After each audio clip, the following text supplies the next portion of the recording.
we can all hear each other. I want to welcome you to the 13th Annual Women Honoring Women event. I'm Mary Ellen Peters, President of the WTC Foundation Board of Directors. And on behalf of our board, I want to thank everyone for coming this evening. And now it is my pleasure to introduce our title sponsor, Woody Anderson Ford. Kathy Anderson, owner and CEO, is present with her team tonight. And Kathy, would you come and share a few words?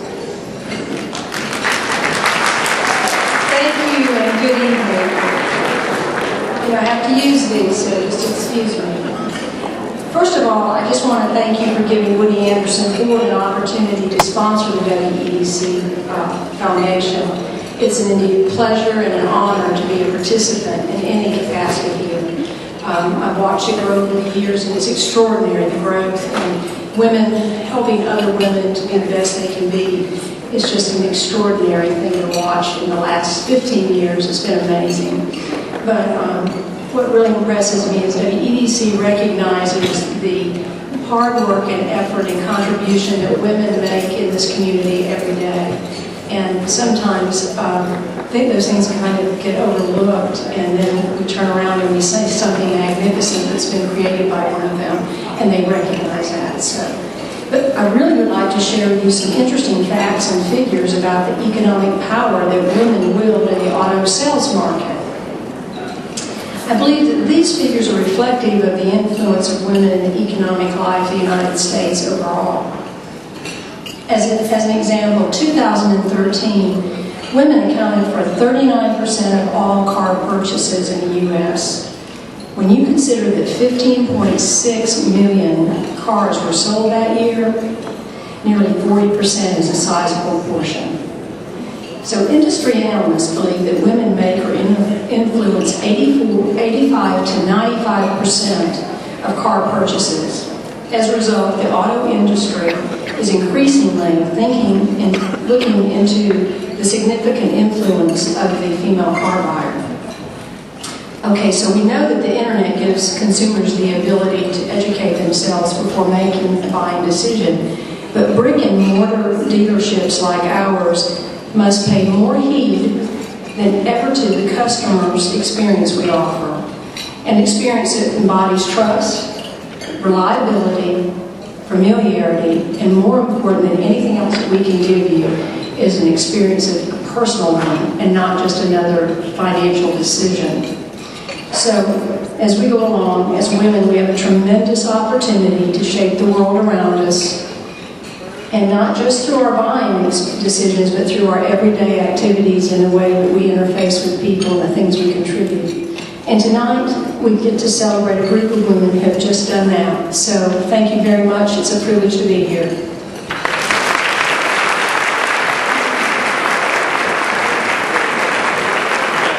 Kathy, thank you on behalf of the Foundation Board of Directors and all of our scholars, past, present, and future.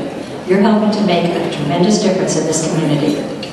At this time, I would like to ask the Reverend Sherry Burney, 2012 honoree, to come to the stage and to give our reflection.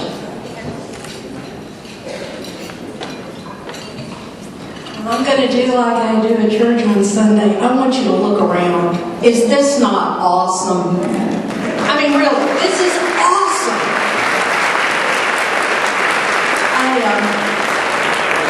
I was trying to come up with something that was applicable to something this enormous. And I thought, well, we should find some wise words of women. So I did. A wise woman from Alabama once wrote, "Character cannot be developed in ease and quiet. Only through experience of trial and suffering can the soul be strengthened, ambition inspired, and success achieved. Alone we can do so little. Together we can do so much. And when we do the best we can, we never know what miracle is wrought in our life or in the life of others." Obviously, Helen Keller spoke from her life experiences, just as you will hear tonight from others who have had an impact on those with whom they have shared a part of themselves. Now, I took a moment and I have apologies to Edgar Guest for his poem, It Couldn't Be Done, but I realized that when he wrote it, he made a mistake. He meant to say she. So I want to share it with you. Somebody said it couldn't be done, but she, with a chuckle, replied that maybe it couldn't. But she would be one who wouldn't say so till she tried. So she buckled right in with a trace of a grin on her face. If she worried, she hid it. She started to sing as she tackled the thing that couldn't be done. And she did it. Somebody scoffed, "Oh, you'll never do that. At least no one ever has done it." But she took off her coat and she took off her hat. And the first thing we knew, she'd begun it. With a lift of her chin and a bit of a grin, without any doubting or quit it, she started to sing as she tackled the thing that couldn't be done. And she did it. There are thousands to tell you it cannot be done. There are thousands to prophesy failure. There are thousands to point out to you one by one the dangers that wait to assail you. But just buckle in. With a bit of a grin, just take off your coat and go to it. Just start to sing as you tackle the thing that cannot be done. And you'll do it. Will you join me in prayer, please? Creator of all that is, that has, and that will be, may we come to see that we have many skills and talents we can use, that we can have a positive influence on many people, that there are those around us who wish us well. And may we come to value that each person is unique and important, that each moment of our life has meaning. We are thankful for this day that you have given us, for its blessings, its opportunities, its challenges. We give thanks for those gathered here and ask that as this food nourishes our bodies, may the testimonies shared tonight give us strength for our journey in life. Amen.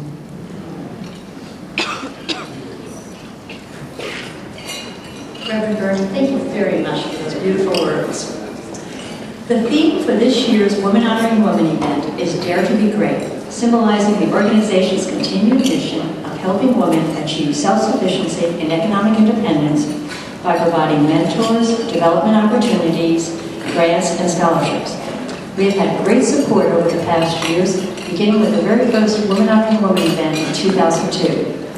You're going to hear more about the Foundation and WEDC in a few minutes.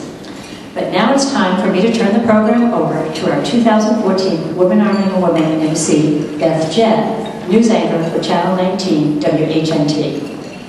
Beth Jett is born and raised in Scottsboro, and she's returned to the Tennessee Valley with her husband to raise their daughter, Sarah. Beth is a 1994 graduate of the University of Alabama. She got her start in the media working at Huntsville TV and radio stations. After leaving Huntsville, she worked her way up in television broadcast news, making appearances on network news shows. From 1996 to 2008, Beth served as an anchor reporter for several stations, including WSFA in Montgomery, KAKE-TV in Wichita, Kansas, KSTP-TV in Minneapolis-St. Paul, and in 2008, Beth became the main anchor and managing editor of KQDS-TV in Duluth, Minnesota, at which time Beth led the Fox 21 News team to 2 Emmy Awards. In 2009, Sarah Elizabeth was born, bringing a new kind of love and happiness to Beth and her family. And thanks to WHNT News 19, Beth and her family moved back home to be closer to family. And we have her this evening. So please welcome Miss Beth Jett.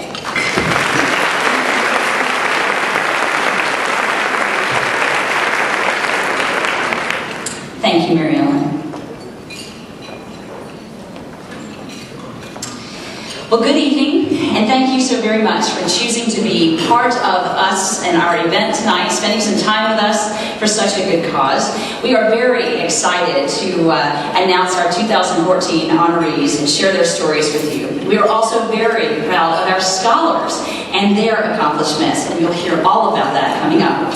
Before we introduce our 2014 honorees, we would like to recognize the past honorees from 2002 to 2013. Several of our past honorees are joining us here tonight, so if, at this time, ladies, would you please stand and be recognized?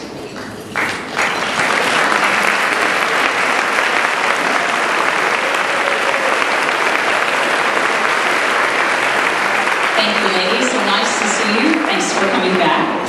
Well, now you've probably heard of the Foundation's sister organization, WEDC. That stands for Women's Economic Development Council. And members of each group are often asked, what is the difference between the two organizations? Well, here is your answer.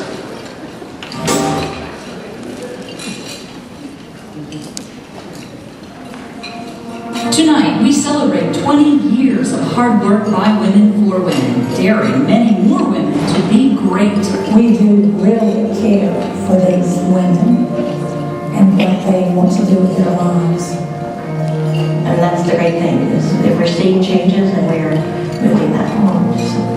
The Women's Economic Development Council has been working to change things since it was formed in 1994. It was kind of the good old boys network, and we wanted to have an opportunity for us to have a good old girls network. That network is now held together by knowledge, skills, determination, experience, and, perhaps most important, compassion.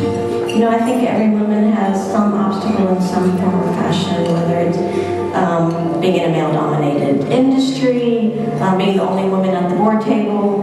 I love seeing women get self-esteem, develop a positive attitude, and know and believe, not just know, but believe they can do better than they've ever done before. A commitment to helping others led to the formation of the WEDC Foundation, a separate 501c3 nonprofit foundation set up to help women from all backgrounds who dare to dream of a better life. And it operates solely for the purpose of mentoring and providing money and other assistance to women, trying to overcome obstacles, to go back to college and kind of get out of that cycle of poverty.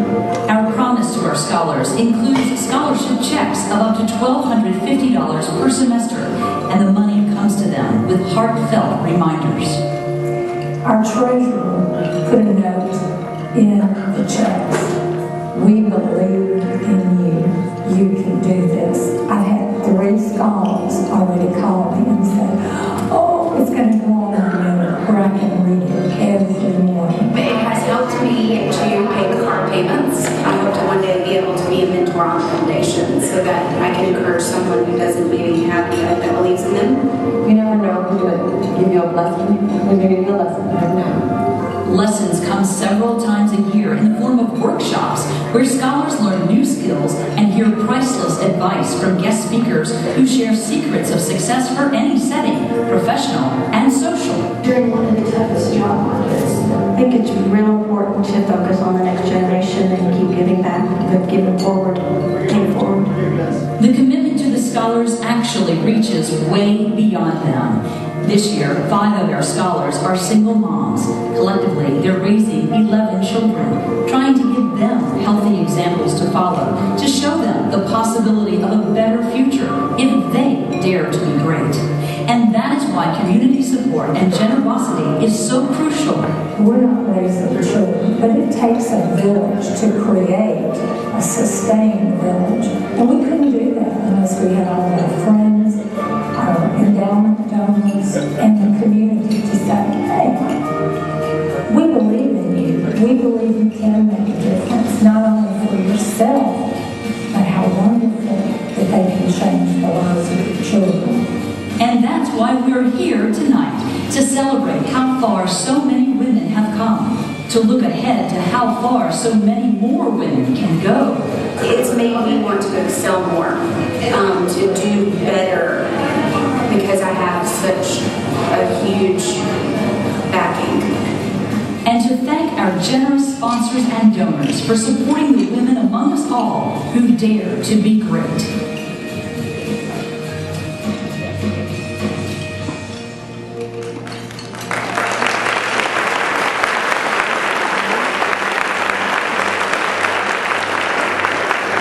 So now you know. Well, tonight's honorees were selected through a very thoughtful process, beginning with a call for nominations. After the nomination period closed, a group of diverse community leaders reviewed all of the nominations and through an intensive scoring process, narrowed the field in each category. From this, our 7 honorees were selected to be recognized here tonight, and we are so very proud of them. So tonight's theme, as you've heard now, is Dare to be Great. Though no one can go back and make a brand new start, anyone can start from now and make a brand new ending. Of course, it is how we respond to those things that determines how successful we are in life, because at the end of the day, our successes will not be measured in dollar bills or things like that, but rather the lives we have impacted and the laughter we have shared. So please note now the full bios of all of our honorees are in your programs for your convenience.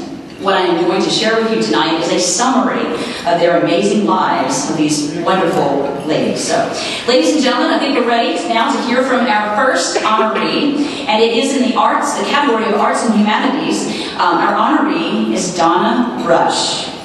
Donna was nominated by the Huntsville Symphony Guild. Music is a force in the life of Donna Rush. In recent years, she has been on a mission to bring musical education to all children in North Alabama.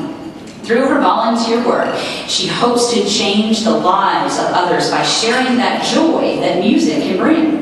Donna is the past president of the Huntsville Symphony Orchestra Guild, and she also served as the HSOG Education Chair and Young People's Concert Chair. After the untimely deaths of 2 stepchildren and her own personal battle with a rare form of cancer, she left the business world and dedicated herself to volunteering. She said it was just time to feed her soul. So since then, she has contributed untold hours sharing her skills and knowledge to help others and enjoying her 8 grandchildren. Please welcome to the stage tonight, Donna Rush.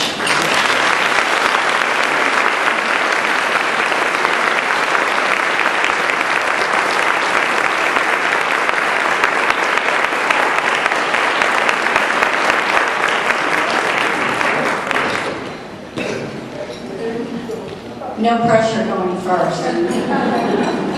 Thank you, Ben. I'm humbled to be included in this year's VBC Foundation celebration and to be in the company of such accomplished women. Thank you, too, to the Huntsville Symphony Orchestra Guild for the honor of their nomination. I'm proud to be a member of an organization whose purpose is to support music education and our own fabulous Huntsville Symphony Orchestra. I recently saw a Charles Schulz quote that read, "My entire life can be described in one sentence. It didn't go as planned, and that's okay." That's my story, and perhaps it resonates with you. While my life didn't go as I expected, every significant event held a moment of grace and an opportunity for growth. At age 25, I was caring for a critically ill husband and a toddler. By age 29, I was a widow, and within 12 months, I was married to a man who had custody of his 4 children. I became a stay-at-home mom and volunteer. Volunteering was an outstanding way to learn new skills, get reacclimated to the professional environment, and make valuable contacts. My very first job was one that taught me about active listening. Listening with the intent to understand, not listening with the intent to apply. I believe that's among the most important life skills that I've learned. None of my positions were specifically related to my degree. I learned by doing. I got it wrong more than a few times. But thanks to marvelous mentors, generous co-workers, and inspiring volunteers, I survived those challenges. As Beth mentioned, our oldest daughter died at age 30 after a short battle with cancer. Hoping to fill the void that I experienced, I made a sudden career change. That decision was made out of grief, and I resigned 6 months later. Feeling defeated, it took time for me to see that there is value and even nobility in failure. I returned to work that I loved. With a 5-year span, our second oldest son and my father died when I was diagnosed with a rare form of cancer. The prognosis for survival was 40 to 50%. I don't know why I survived and our children did not. I wrestled with survivor's guilt while fearing that I too would die before finding out what I was supposed to do. I relied on the lesson I learned in the book, The Hiding Place by Corrie ten Boom. She said, be grateful in all things. She was grateful for the fleas and the lice that kept her prison captors from entering her barracks during World War II. That lesson of gratitude became my own. I worked at being grateful for what I had rather than what I lost. It changed everything. After my recovery, I didn't return to work. I used my skills and experience by volunteering and become a professional volunteer in Burma. It's been almost 10 years since my diagnosis, and I still don't know exactly what I'm supposed to do with my second chance. I look for ways to repay the kindnesses and support that I received from others, and I'll spend the rest of my life repaying that debt. I encourage you to seek mentors and to be a mentor, reaching out to help others. Make time to volunteer. Share your knowledge. Take the effort to really listen to what others are saying and be grateful for all things. Never stop looking for ways to encourage others, and never underestimate the effect your kindness may have. It will be transformative. Finally, thank you to my family, my friends, and the mentors who keep me vertical. Life didn't go as planned, and that's okay.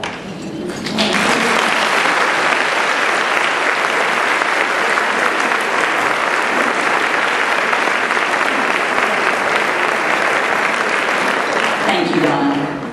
Our second honoree tonight is Donna Coleman. In the business and professional category, Donna's nominators were Lee Christian and David Mathis.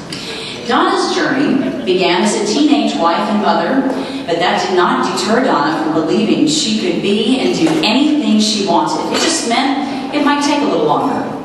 After finishing high school with her graduating class, she went on to college at Calhoun and then on to Athens State University, graduating with her BS degree in 1992. During this, her marriage failed, and she found herself as a single mother trying to make ends meet.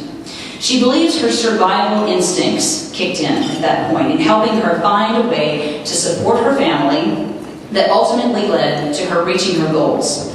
In 2007, Donna followed her small business dream and left SAIC to establish her own small business, Atos Systems, Inc., providing engineering services to the government sector.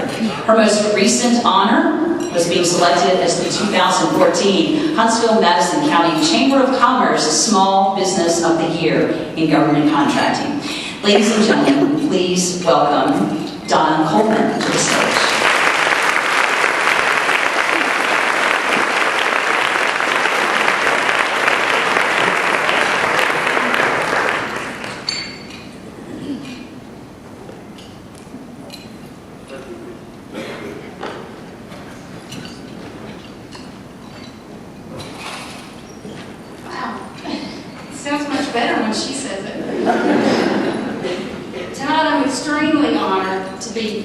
To receive this award. I've been a part of this organization for quite a number of years. Several of you that are part of the organization know that I chaired in 2006, I think it was, with Sharon Tyson, a wonderful friend that's able to join me here tonight. So this award, certainly in recognition from such a prominent group of women, is just a little bit humbling, just to. So if I get through it without crying, we'll be okay. I do thank a special thank you out to Lee Christian and to David Mathis for the nomination. So as honorees, we were asked to provide the scholars a bit of inspiration to dare them to be great and to help them find their own personal greatness. So as I looked at tonight's theme, Dare to be Great, I pondered the thought of what is the definition of great? Well, it's kind of like the definition of success. Who draws a line in the sand and defines when you cross greatness or success? I don't know. I believe that both are individually unique and are unique attributes of individuals. In tonight's context, the definition of great is of ability, quality, or eminence considerably above the normal or average. So who defines normal or average? We're just kind of going in a circle, aren't we? So I believe that we each have our own interpretation of normal or average. What is considered to be great for one individual may simply be normal or average for another. Scholars, this is for you. Ask yourself, what is your own definition of being great or successful? We want you to leave tonight and ponder that thought. What is your definition of being great or successful? I believe this is specific to each of you as individuals.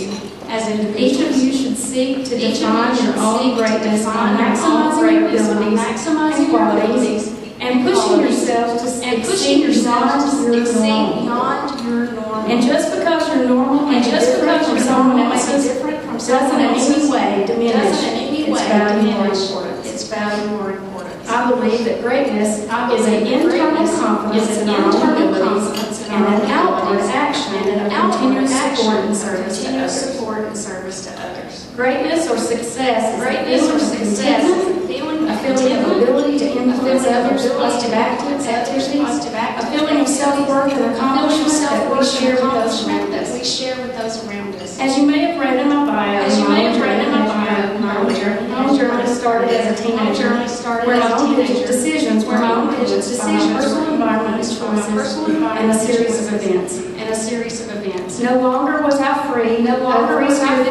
waiting on graduation, and leaving for college to, as our 20-year-old is.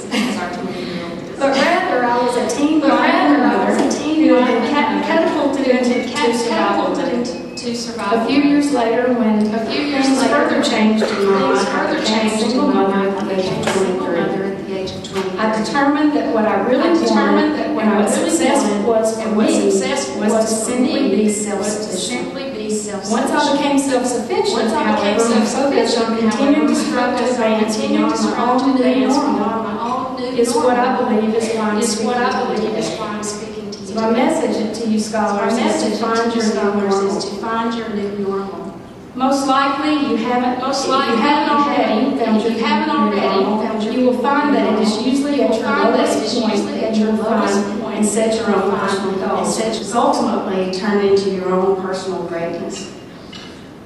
Through experience, I learned that I didn't want my own success or greatness to be defined by my lowest point, which was simply the necessity to survive, but rather my own ability to overcome the challenges and move beyond the normal. I've been very blessed to have a wonderful, supportive husband, family, friends, community, and as I continue on to reach beyond my own personal normal, I am so grateful that each and every one that have been a part of my journey. So many of you in this room have followed me for over the years and supported me and held me up and listened to me laugh and listened to me cry. And my poor husband listens to me talk about the business every single night. But, he's still there. So scholars, take advantage of this WTC organization. Take advantage of the 500 people that are sitting in this room who are here for you tonight to be your support structure as you move forward to find your new normal. So reach beyond your normal and dare to be great.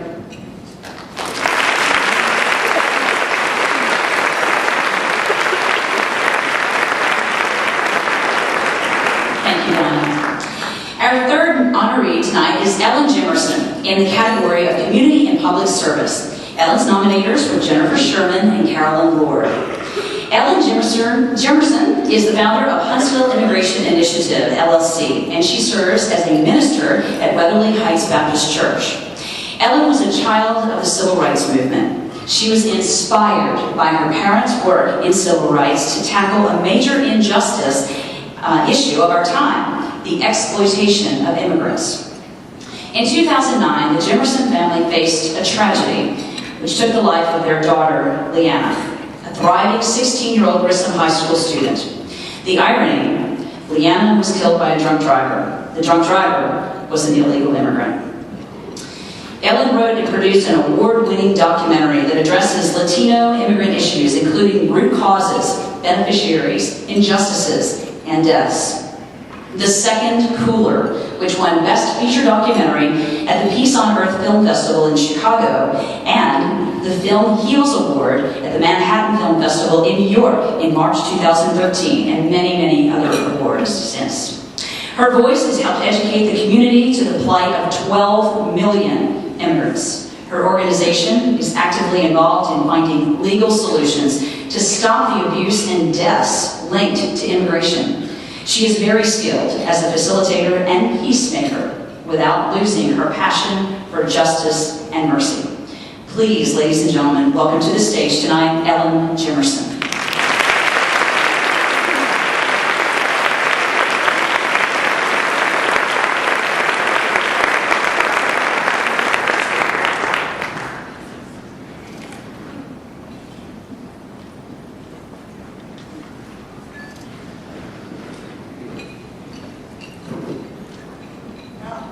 That's really nice.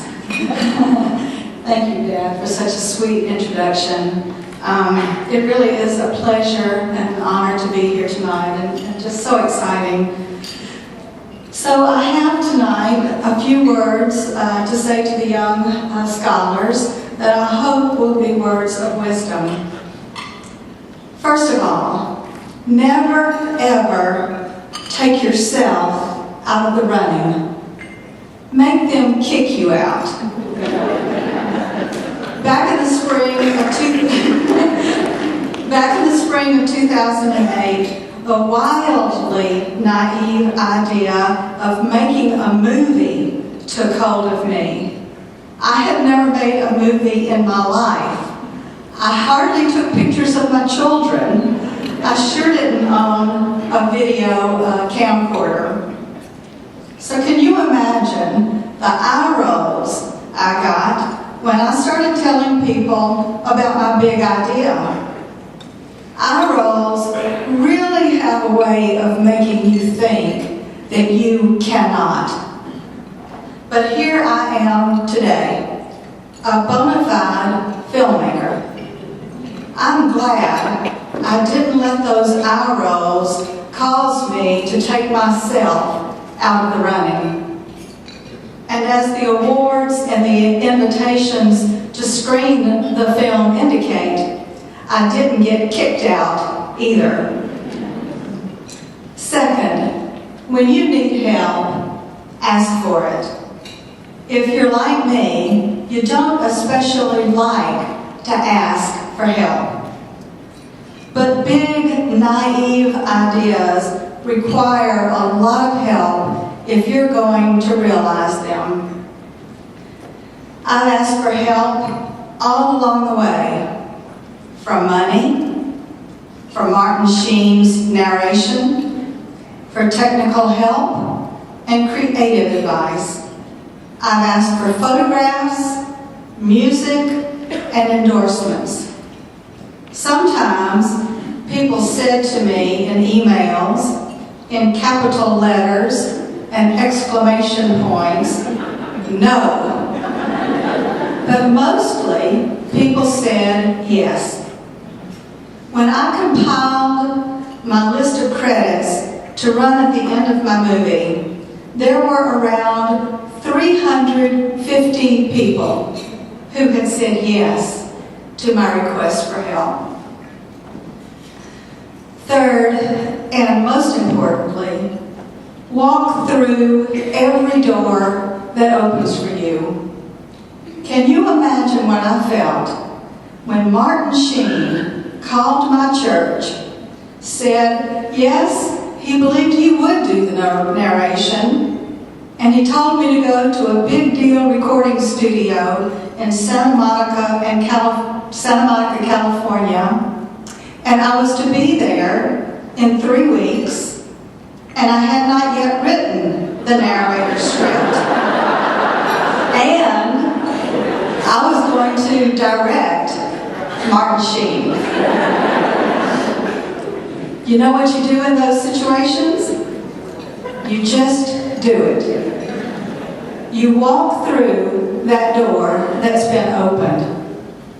So to recap, scholars, never take yourself out of the running. make them kick you out. When you need help, ask for it. And walk through every door that opens for you.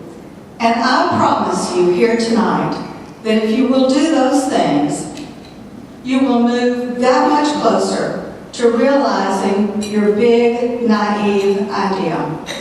Thank you so much.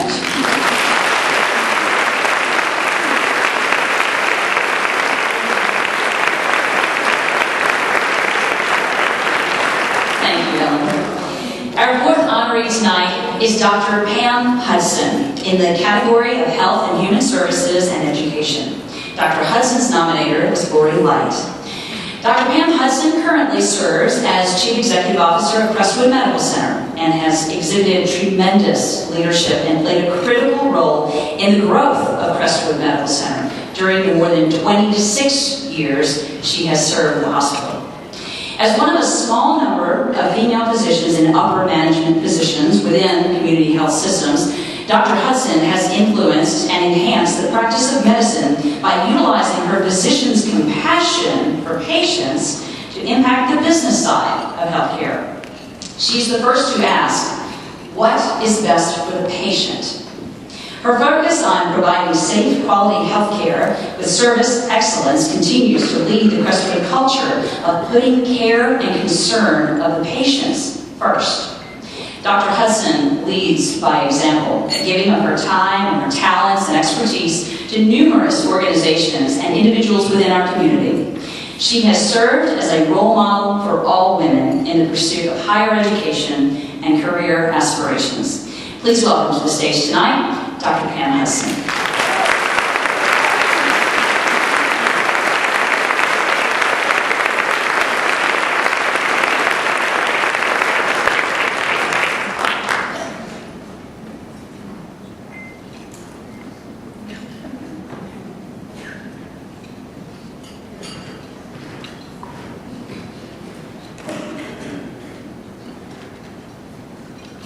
Clearly, I have to step up my game. It is, in these last dozen years, there have been amazing stories about amazing women, strong, daring women, and our scholars just launching their daring careers. It is humbling to be in the company of these great women. There's a few that stand out in my mind. I think I've not missed a single one, although I only attended part of one when one of my colleagues was being honored, and I just got off the plane from China with my baby, and I couldn't stay awake. But in 2006, Ping Fu, the chairman and CEO of GeoMagic, was our keynote speaker. I think that year I had a hard time even making it through the keynote speaker's speech, because Ping Fu is the woman who, in 1983, announced to the world that they were killing babies in China. In 2001, we brought home our first child from China. And so this organization, this event, is life-changing. Scholars, listen and learn from all these women. There are other honorees, Liz Murray, from Homeless to Harvard, the amazing talk we had a couple of years ago by Dr. Wu, whose son tried mightily to edit her script. Remember that? And she got up and fooled him and didn't follow it at all. So just some tremendous opportunities in this room. My mentors, women who are my heroes, Mary Ellen Peters, who's currently president of the WDC Foundation. I met her when I was a very young physician, and she was a young mother with 3 very active kids, and she trusted them to my care as for their various and many sports injuries. And she was doing this with her very active children. She was growing a business, and her husband was working out of the state. Just amazing. How do you do it, all the women here? So it is to the scholars that I say, every one of the women that you heard tonight, every one of the women that we have ever talked about here and listened to have had many, many challenges. but I believe almost every one of them had support and people to help them, and keep that in mind. Accept help, but be sure that you are deserving of help, that you're giving your best every day. I will tell you of a young woman who needed help but was very proud, who had a very important job but very poorly compensated. She had a young child, and she was very proud, and it was difficult to create a situation where she could feel okay accepting help. The Women's Economic Development Council rose to the challenge that was put out by Leela Neighbors, who said, this woman is raising a baby, sleeping on the floor, and the baby is sleeping on the floor. What can we do to help? And within a week, this organization had her apartment furnished so she was not sleeping on the floor and the baby was not sleeping on the floor. And we had the pleasure of hosting her at our house, a proud woman who it was about 90 degrees out. She was dressed very well, clean, but she was out of season, and the baby was wearing a sweatshirt, sweatpants, clean, but clearly out of season. She accepted help for that baby today. She has a very good job. She is living in New Jersey. She has, we've seen pictures of the baby, who isn't a baby anymore. But those are the kinds of stories that this organization and the women in this community can create. I would like to take a moment to thank the helpmates that I've had, the help I've had over the years. First, my parents, who are here tonight, and it is, I think, a rare treat to be able to be my age and still have the opportunity to publicly thank my parents for the support they have given me from the very beginning, and with a very stable, safe, loving environment that made the things that, if I have accomplished anything, it's because I had that launch pad and did not have to.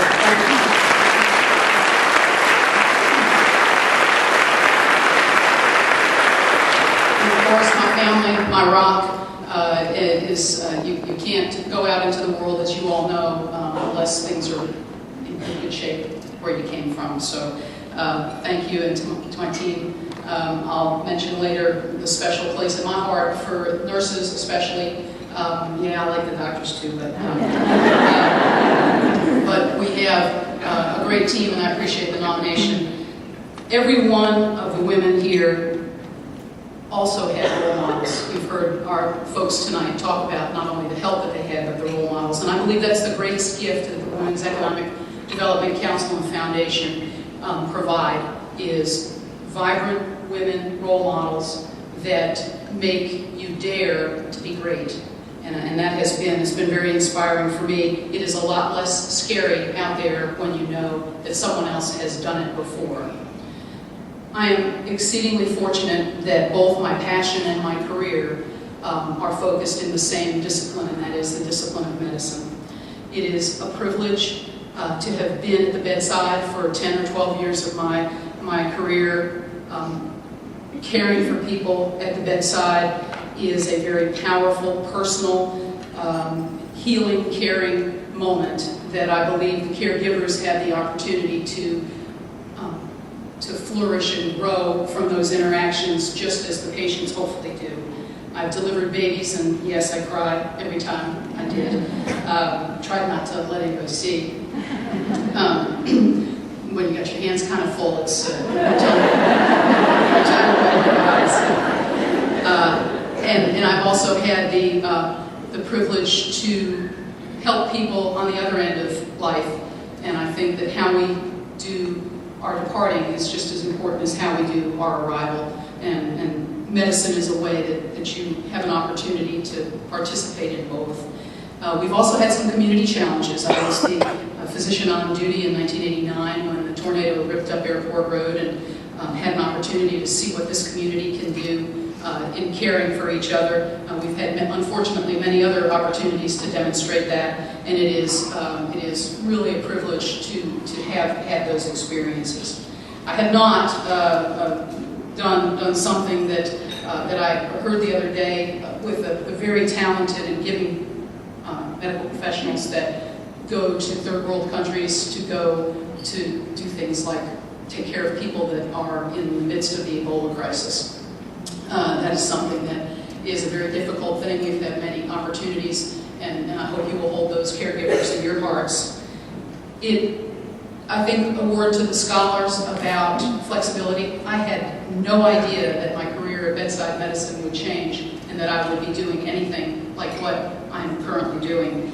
But I can tell you it is that very same privilege to lead an organization full of caregivers who are providing this very same service to patients and to help them exhibit their passion for doing the right thing for patients and hopefully fueling their continued passion. Many of our scholars with the foundation choose healthcare careers, and I'm delighted for that and feel that that is a legacy that Crestwood may have in the community. My mission from here forward and in past is to preserve and grow the powerful personal caring relationships that happen between the care team and patients. In the end, women role models are all around us, and there are many, many opportunities to observe them and many opportunities to be a role model yourself. When I graduated from medical school, there was a wonderful tradition, and that is that the graduating physicians stood and they tipped their hat to the nursing team also graduating. And so tonight, for all the nurses in the room, I tip my hat to you again, and for everyone else, all my mentors and the wonderful women in this community, the powerful women in this community, I tip my hat to you as well. Thank you.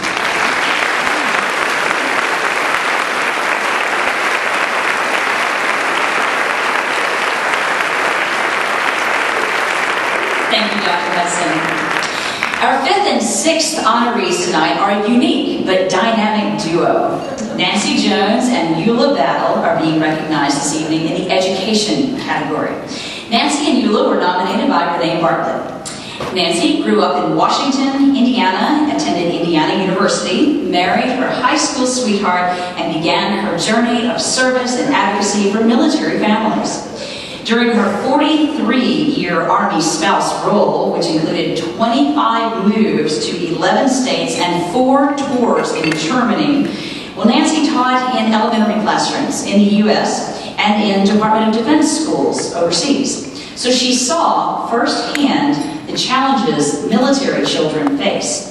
And today, she carries out the Military Child Mission to ensure inclusive, quality educational experiences for all military-connected children affected by mobility, family separation, and transition. In 2010, settled in Huntsville, Alabama, Nancy saw that teachers were spending their own hard-earned money on basic school supplies to ensure all students had the necessary tools for learning during lean budget years. Well, drawing from her personal teaching experience, she and her friend, Eula Battle, saw a need and formed the idea to offer free surplus teaching supplies to local classrooms. They initiated and served as trustees for a new nonprofit called Free to Teach Foundation. As a result, Madison County's public school teachers are able to shop for classroom supplies at no cost. In honor of her commitment to Free to Teach, Mayor Tommy Battle declared April 23, 2014 as Nancy Jones Day. Now, Eula Battle is proud to be a life during lean budget years. Well, drawing from her personal teaching experience, she and her friend, Eula Battle, saw a need and formed the idea to offer free surplus teaching supplies to local classrooms. They initiated and served as trustees for a new nonprofit called Free to Teach Foundation. As a result, Madison County's public school teachers are able to shop for classroom supplies at no cost. In honor of her commitment to Free to Teach, Mayor Tommy Battle declared April 23, 2014 as Nancy Jones Day. Now, Eula Battle is proud to be a lifer from Huntsville. She calls herself proud to be a product of Huntsville City Schools. Eula grew up wanting to be a teacher due to her beginnings with her own early childhood experience. She taught at several levels in several different schools for 31 years. Her favorite years being those as a kindergarten teacher. She retired, though, from teaching to serve the community as the mayor's wife and busied herself with volunteer work. It was while she was volunteering at another nonprofit that the idea of getting extra school supplies in the hands of teachers came to mind. She combined efforts with her friend Nancy Jones, and together they formed Free to Teach. So Free to Teach, of course, opened its doors January 22nd, 2013, and since then they have put supplies, all kinds of supplies, valuing over $636,000 into 3 public school classrooms. So please welcome to the stage our dynamic duo, Nancy Jones and Eula Battle.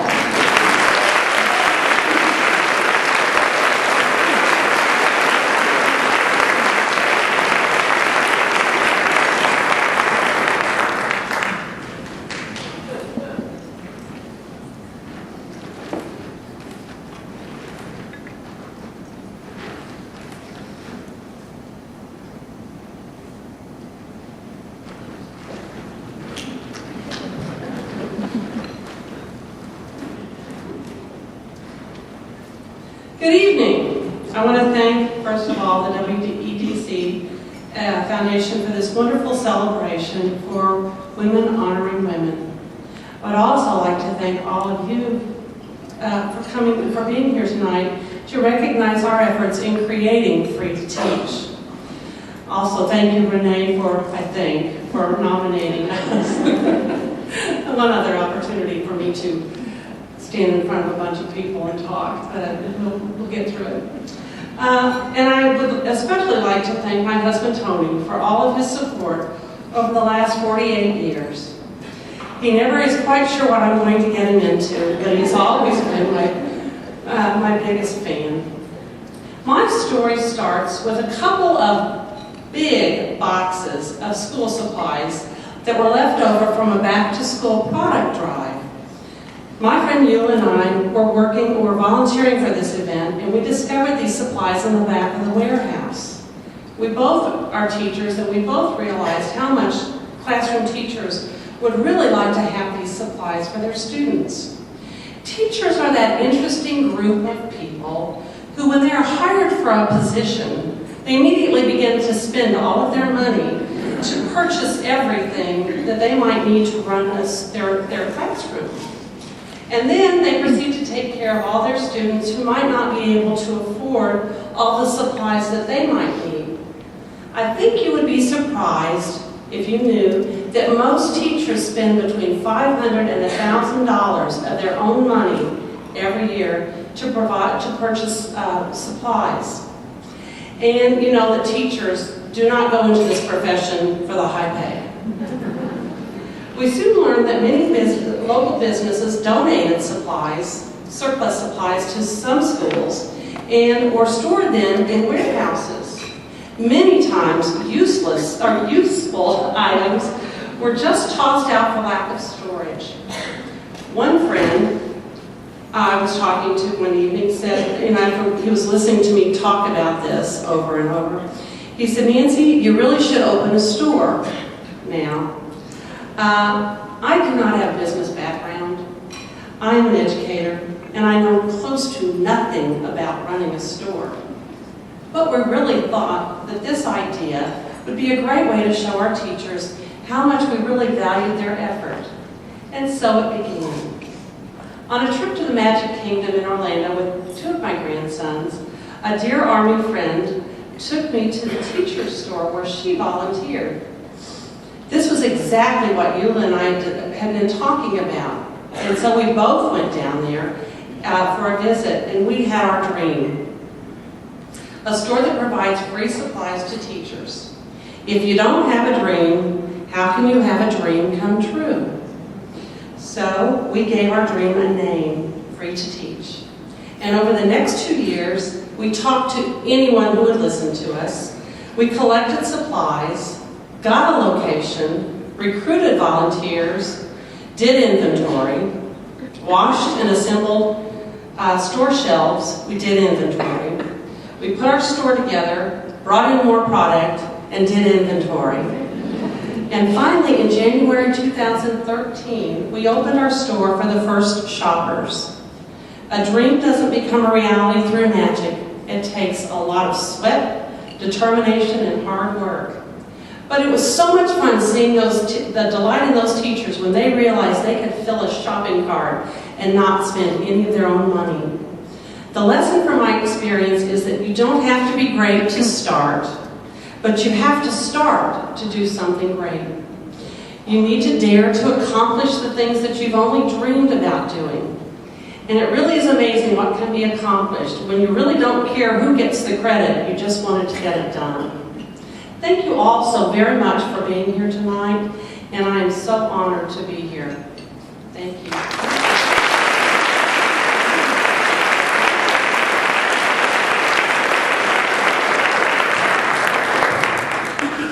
Well, I told Shannon I was going to do this. Ditto.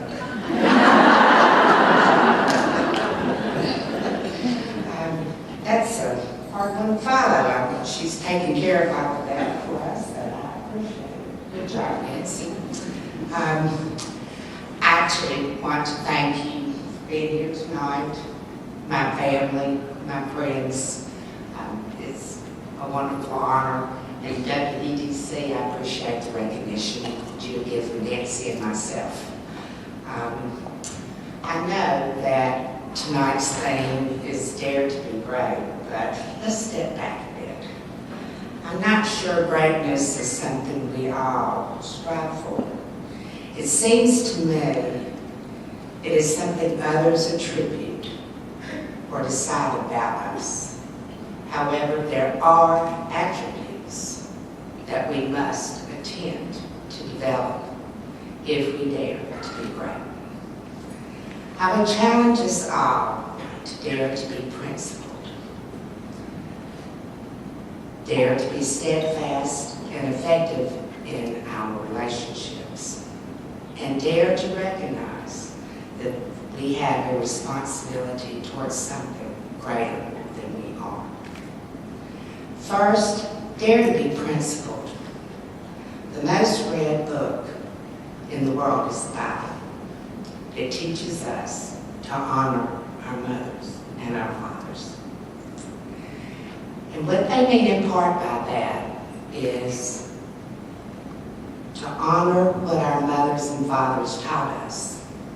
Kindness, thoughtfulness, honesty, and treat each other as you want to be treated. By defining our values, we learn and others learn what is important to us.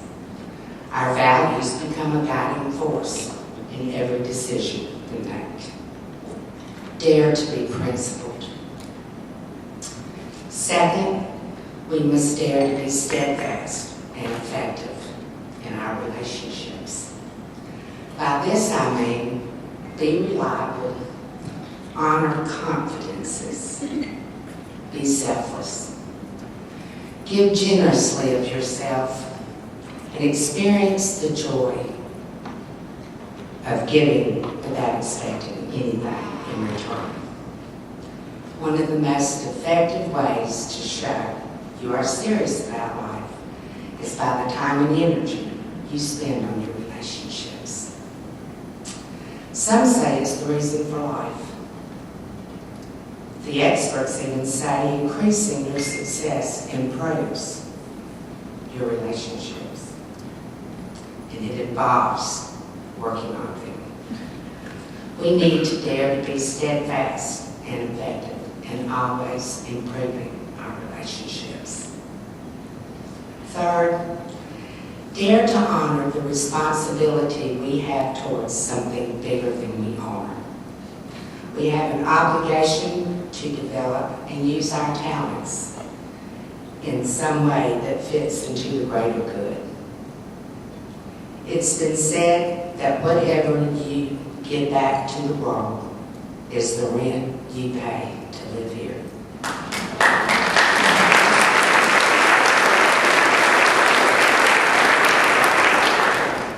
I'm not sure great is an adjective we can use to describe ourselves. I think of it as what others determine about us. I do know that everyone I have known and considered to be great did indeed dare to be principled. They were steadfast and conscientious in their relationships. And they dared to become a part of something bigger than themselves by using their talents to the best of their ability. When you meet someone like that, you do indeed recognize them as great. Thank you.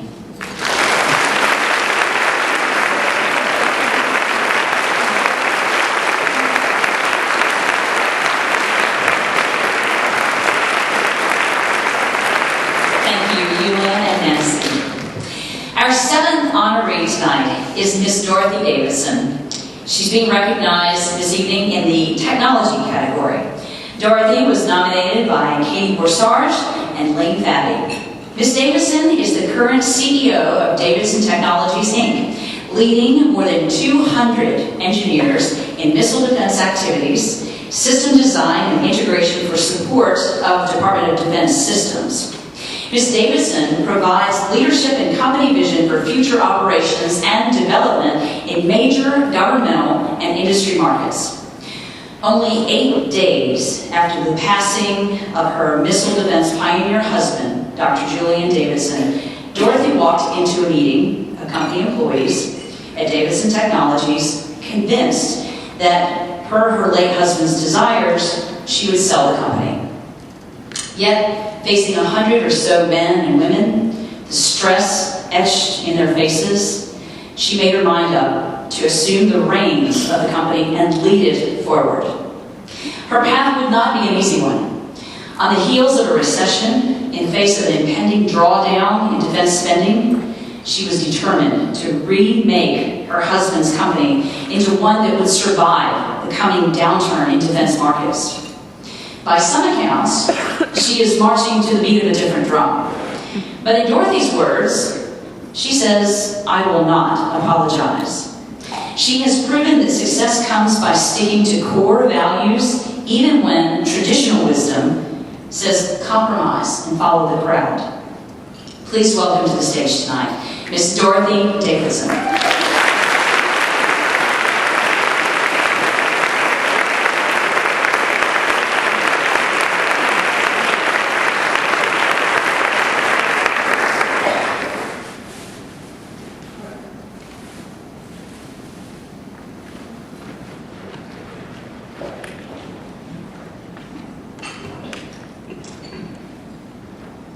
I would like to thank this organization for putting me up here to say honor women. I wonder how I got here. But there is one sure thing, and I heard it tonight from every woman that has come up here.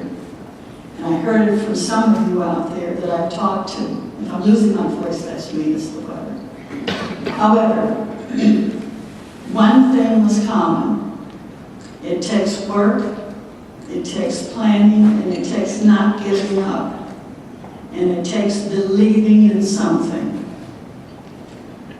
When I think about the days that got me started along this path,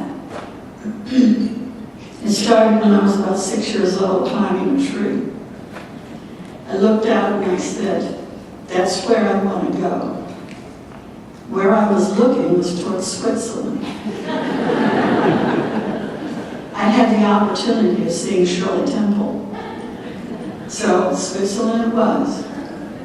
My mother said, you don't want to go to Switzerland, you want to get married. You want to have a family because all girls are mothers, or they're nurses. And I salute the nurses that are here tonight. I also salute the mothers because they work hard too. However, my mind was made up. And I must say, thanks to my father, who insisted that I read books, I got to read more about Switzerland. And reading about Switzerland, I said, that's what I'm going to do. Now, I didn't know what I was going to do, but I was going to Switzerland. At any rate, I continued along that path. But to me, the thing that led the way was education. And I say that to any woman out there. You must get your education. It doesn't have to be a formal one. It doesn't have to be something that you spend all of your life savings to go and do, but you need an education, and there are ways to get it. There are ways to define something for you to do that you will not have to sit back and wait, and thank goodness for organizations like this to help women do that. That is something that was missing in the mid-50s, by the way, when I came out of school. I'm not that young, but I'm very happy. When somebody said one day, where would you go back if you could go back? And I said, I'd never go back. And I mean that, because each decade of my life has been great. It's been work, and more work, and I love it. Some of them say, don't you ever go home? And I say, yes, I do, but I think about work. That may sound funny, but the truth is, when I was asked one day, don't you miss your husband? And a lot of you in here are widows. I said, I don't have time. Sure, I miss him. But one of the things is when you're happy and you're working, and you have things that you have to worry about other people, you don't have time to feel sorry for yourself. And I hope that all women remember that. I will give you a little story, and that is, and I liked the one before where he said, don't give up, come in. That's true. When I started in the 50s, we didn't have the Women's Lib or the women's organizations to say, give her a chance. You had to go into an environment where they looked at you as if you were a strange thing from outer space. And you had a professional job, and they said, what are you doing here? And you said, I'm working. And that continued for years, and then it began to get a little bit easier. But the one thing you did learn was, work hard, don't cry, don't complain, just work hard and you'll make your way. And that is what's happened here. And the reason that I went in 8 days after my husband passed away was simple. In my career, I had been running organizations, running companies. And I thought, what would be the value in just letting this company go? And we have some of the members here tonight.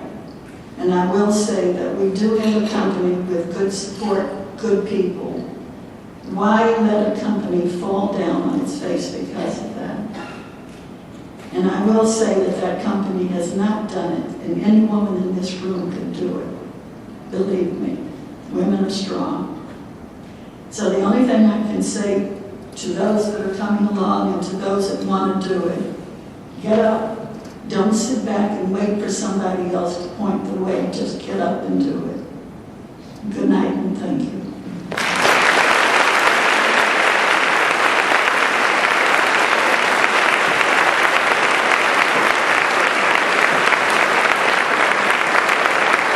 Thank you, Dorothy. Wow.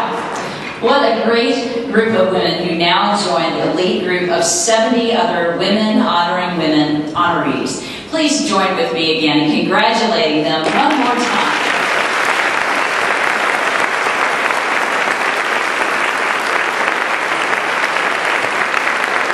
Okay. Now it is with great pleasure that we introduce the 2014 WEDC Foundation Scholars. These women have worked hard and continue to strive for what is best for themselves and their families. Mentors now, when we call your name, please stand at your seat. LaJoy Johns, 4th year scholar, and Karen Malloy, her mentor.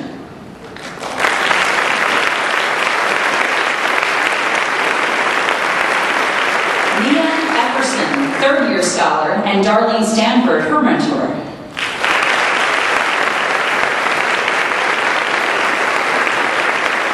Flossie Vaughn, second-year scholar, and Teresa Foley-Batts, her mentor.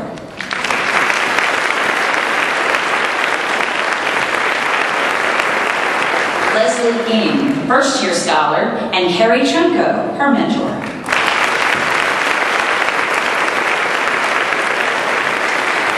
Sherry Harkless, first-year scholar, and Patricia Smith, her mentor.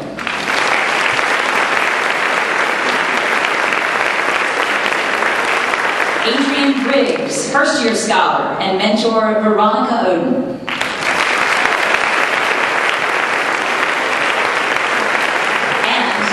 Monique Jefferson, first-year scholar, and Carolyn Lord, her mentor.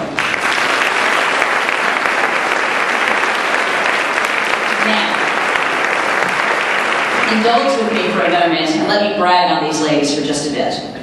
The average GPA among these ladies is a 3.6. 5 of them are on the Dean's List. One has received a Presidential Gold Medallion Award at Alabama A&M. One has received a scholarship to attend the National Conference for College Student Leaders in Washington, D.C. They've done internships for the federal government and for NASA. One was appointed a board member of the American Association of University Women. 5 of them plan to go on to graduate school. 5 of them are first in their family to get a college diploma.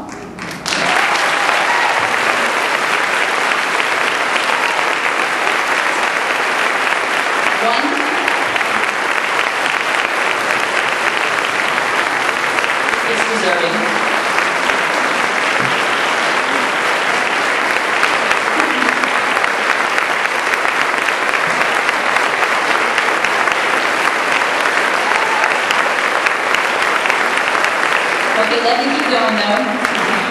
One has applied to join Teach for America, and get this, when they are all done, they will be teachers, a nurse, an aeronautical engineer, a counselor, a business professional, and a social worker. And there's even more to tell you. As they meet their goals, they're already giving back to their community, or paying it forward, as we like to say at Channel 19.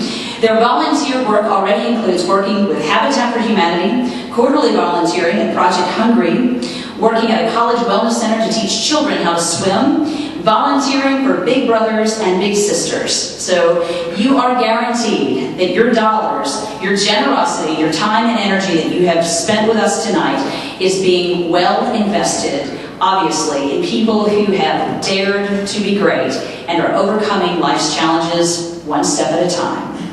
So once again, applause for our scholars.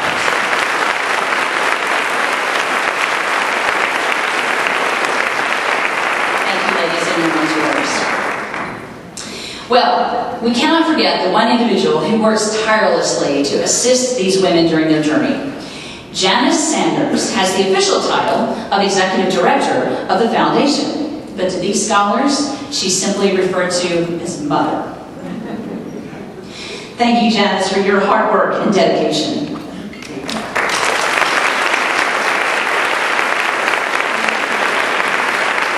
Okay, mentors, thank you for what you do to make a difference to your scholar. And scholars, we said from day one, this is all about you. For the past 13 years, this evening has brought together our honorees in an effort to show you that despite many obstacles and adversity, that through the passing of time and uncertainty of what each of you may face daily, that you too will come through to see that each second counts and you can change your future. And above all, dare to be great and make every moment count. Ladies and gentlemen, please join us as we congratulate our 2014 scholars and mentors.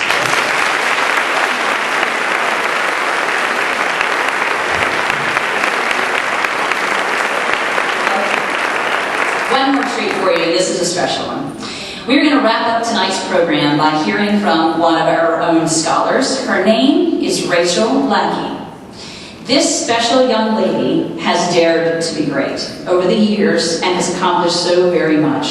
She is now the proud owner of Green Pea Press, located in Low Mill, and she has quite a story to share with you tonight. So please, ladies and gentlemen, welcome to the stage, Miss Rachel Lackey.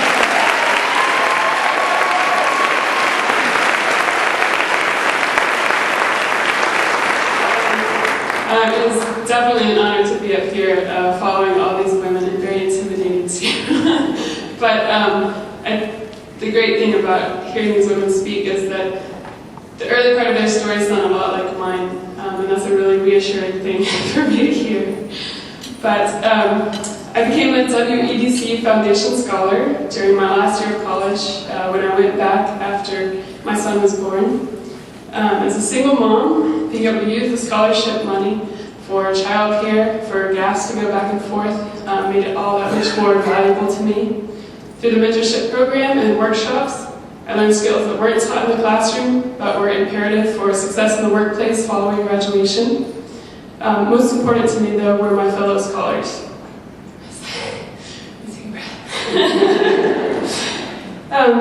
During my last semester in college, my mom was re-diagnosed with breast cancer and given a year to live. That was the most difficult time of my life, and there were so many times that I felt like I just couldn't do it. But every time I went to a workshop and saw these other women who were just as driven and determined as I was, and often, well, always with as few or often fewer resources than I had, who were also overcoming obstacles, but succeeding, carrying on, making it through, it really motivated me to keep going. I knew that if they could do it, so could I. So, a quote that I love is, "Be kind to everyone you meet, for everyone is fighting an invisible battle you know nothing about." But I think as women especially, we really understand that we fight those invisible battles our whole lives. The most valuable part of the WEDC Foundation Scholarship Program for me is that it validates that struggle. It tells the scholars that what you are going through is worthwhile. And not only that, but you are worth investing our time, our money, because we believe in you, and we know that you can and you will succeed. I know for me that was so powerful, especially when I no longer had my mother there to back me up, who'd been the wind beneath my wings, but all these other women in her place. Very successful women who cared about my path and what I was going to do. In December 2008, I graduated summa cum laude from UAH with a bachelor's degree in studio art.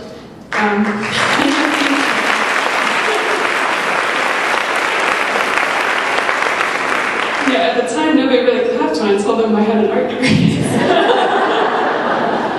Thank you. It also happened to be the height of the recession, and always I was told if you have an art degree, the only way to make a career out of that is to go to grad school and to teach. But I really looked into it, but it just felt like that wasn't an option for me. I didn't want to put myself and my son through that. I'm sure I could have done it, but it didn't seem like the right path for me at the time. I was working at his Montessori school, which is where my mother taught for 30 years. But she did pass away the following year in 2009, in December.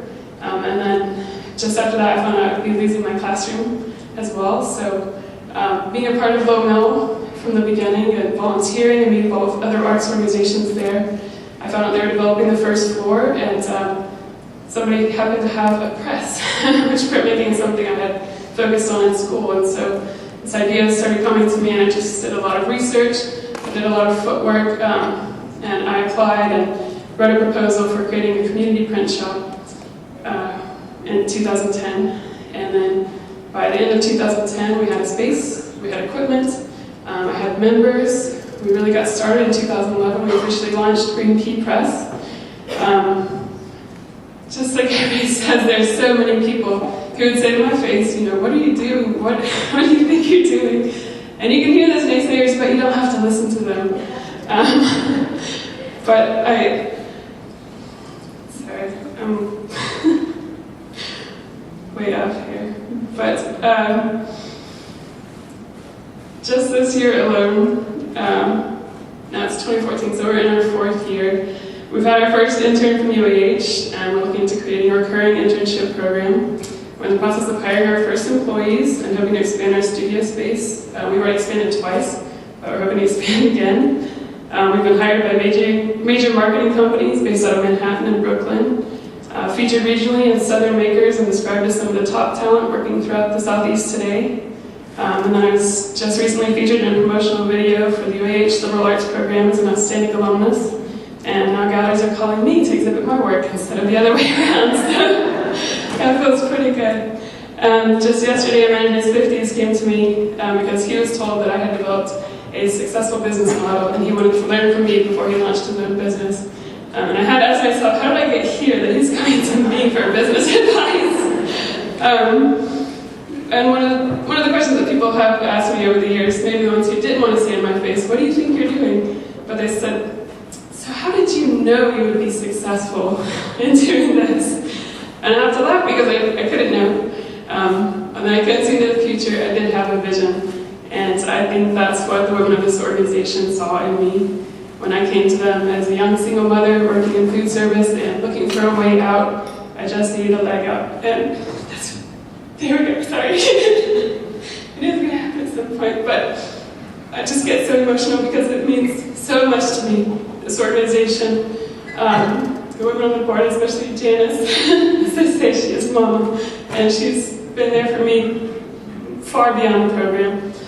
I was so honored to be able to join the board and be able to give back what I can, and I hope that I'll get to the point where I have enough wisdom to share to become a mentor. I hope to stay involved with this organization as long as I can, but I just want you to know how important it is and that it really does make a difference in people's lives, and I hope you'll consider giving some of your time and your expertise and even your money to help support this wonderful organization. Thank you.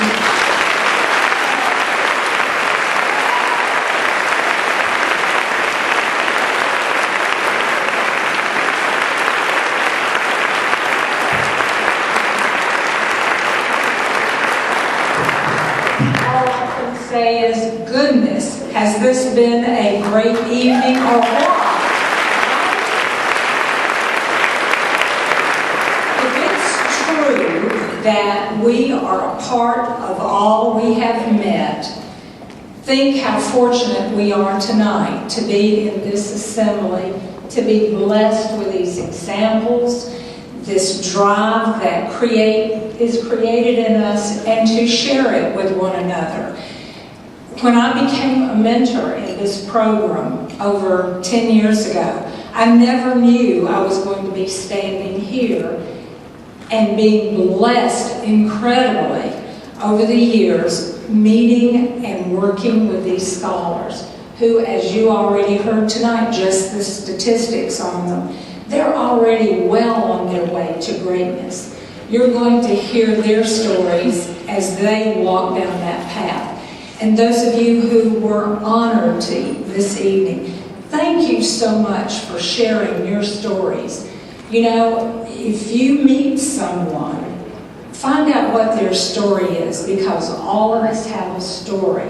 And it's our obligation in that village to share that story, because you don't know where your story is going to influence somebody else, and maybe even serve as a catalyst or just a little bump to move that person in a place he or she might not have been. For all of you sponsors tonight who gave of your time, your energy, and your money, we want to say a special thank you to our title sponsor, Woody Anderson Ford, our legacy sponsor, Crestwood Medical Center. We want to say a special thank you to our silver sponsors, Jerry Damson, Honda Acura, and the Jarinko Foundation. Our 3 bronze sponsors, Edward Jones, Mary Ellen Peters and Company, and First Commercial Bank.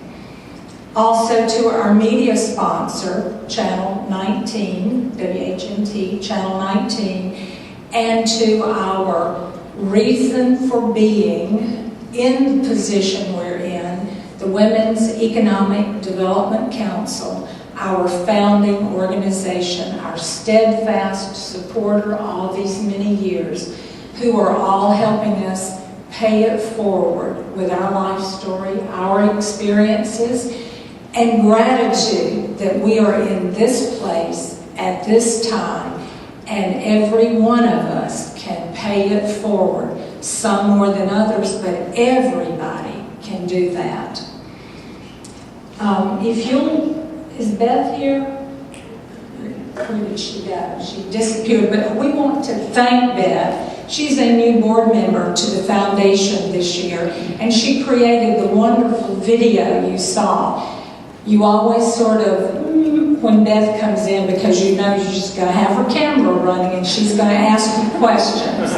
But I hope for you all who don't understand the difference, I think after you saw the video tonight, you know the difference between the Women's Economic Development Council and the WEDC Foundation.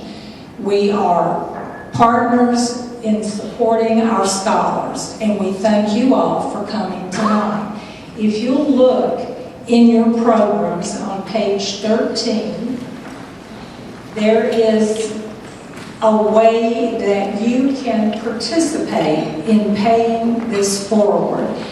When you think about money, $50 will repair a flat tire.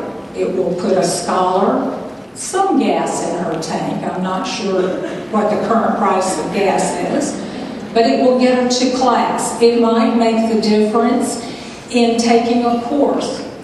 If you want to give more than that, what would 300 do? 300 would create an opportunity for that scholar to get some sort of secondary certification or a testing that was critical to her schooling and ultimately her graduation. If you were to give $600, and hold on, nurses, you all know this, do you know what a textbook costs for a nurse in her senior year of school? It's over $600. Now, that would be difficult to do on a good budget, but imagine these ladies who have to husband their funds more carefully. That would move her closer to her goal. $1,250 would pay for 2 courses or 1 semester, getting her closer to her goal. Anything above that, we would welcome with open arms, because it would create the opportunity to include more women in our program. That's the critical difference. We can continue in this way, but until we grow, we cannot bring in more and more women into our program. And look at the difference. You've seen the statistics on our scholars tonight. Aren't they great women? Phenomenal. In the spirit of generosity, on your table are envelopes with a check place that you can indicate what you would like to donate tonight for the foundation program. We accept checks. We don't take fingerprints for them, but we take checks. We take cash, and tonight we are unable to take plastic. There will be 2 women at the back in the reception tables that you came in on, that you can take your envelopes and leave them with the ladies at the desk. And thank you all for coming tonight. I hope you have been enriched, and we look forward to seeing you again 2015. Thank you.